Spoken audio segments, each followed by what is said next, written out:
Now we're going to talk about the statement of changes in equity. So this is a second statement that we have to do. So essentially, it shows the changes in each component of shareholders' equity for the period. Remember, we have three components. We have common shares, preferred shares, and retained earnings. However, common shares and preferred shares can be input into one component called share capital. So share capital is amounts contributed by shareholders. So they're contributing cash or even other assets such as land building into the business for ownership stake. So it may include common and preferred classes or shares. Classes, shares being the same thing. Then we have retained earnings / deficit. So retained earnings is essentially cumulative net income retained in the business. So however, if we keep operating at a net loss, then our retained earnings is going to go into a deficit position because we're earning a negative position, meaning our expenses are higher than our revenues. So retained earnings is our net income minus any dividends that we pay out to shareholders. Remember, dividends is a payment we make to our common or preferred shareholders saying thank you for investing into our company. However, dividends is not an obligation unless we declare it as a company. So there could be other shareholders' accounts. However, for now, we're just going to deal with the share capital and the retained earnings account. So the way it kind of looks like is like this. So we have common shares beginning of the period plus any common shares issued or sold. That means we sold it or issued it for cash. Now, let's just say we have excess cash laying around. We have extra cash laying around. We're like, you know what? Let's go out and repurchase our shares. So we're, in this case, are reducing our cash, but we're also reducing the ownership stake of our business that's been given to other people. So once again, common shares beginning of the period plus common shares issued / sold minus common shares repurchased gives us common shares end of the period.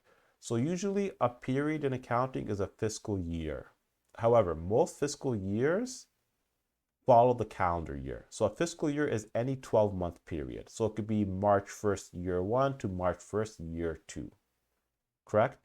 However, most companies do follow the calendar year end, this January 1st to December 31st, one day before January 1st, year 2. However, some companies may follow their own fiscal year period. So if you see, for example, on the financial statements or a question, it says March 31st, for the financial statements, don't let that trip you up because companies are allowed to do that as long as it follows a 12-month period. Now we have essentially the retained earnings. So retained earnings beginning of the period plus net income or loss minus net loss. So remember, this net income comes from the income statement. That's why we have to do the income statement first, and then we do the statement of change in equity. So we have retained earnings beginning of the period plus net income minus dividends declared. It can either be minus dividends or dividends declared equals retained earnings end of the period. So now we're going to do an actual example. So this is a formal financial statement. I highly recommend that you pause this video, get a piece of paper and write this out word for word so that we can learn it and kind of figure out where the numbers are coming from and just kind of figure out the formatting of it. So once again, we have a three-part title. We have the company name, the statement name, and the date. As you can see now, the three-part title is equivalent for all four statements: the company name, statement name, and for the date. So the date in this case is for the month ended October 31st, 2018. And now here we have 4 columns. We have one for the actual descriptions. We have one for common shares. So this company does not have preferred shares.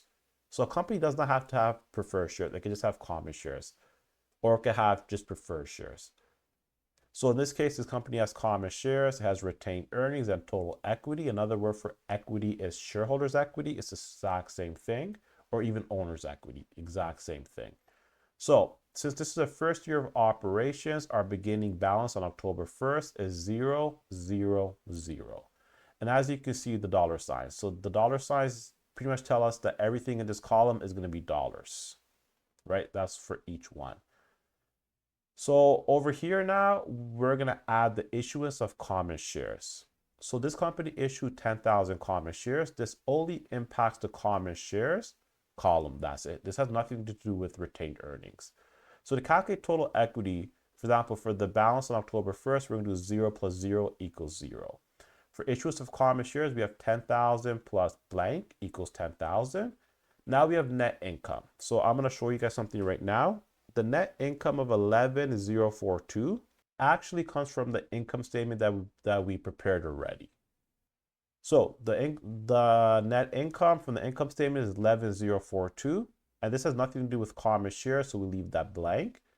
Then we're going to take dividends that the company declared throughout the year, which is negative 500. This is negative because now we're losing value in our company. Remember, dividends is a payment to our shareholders, which is going to be in the form of cash. So we're going to subtract the dividends declared. So essentially, in this case, 0 plus 10,000 is 10,000.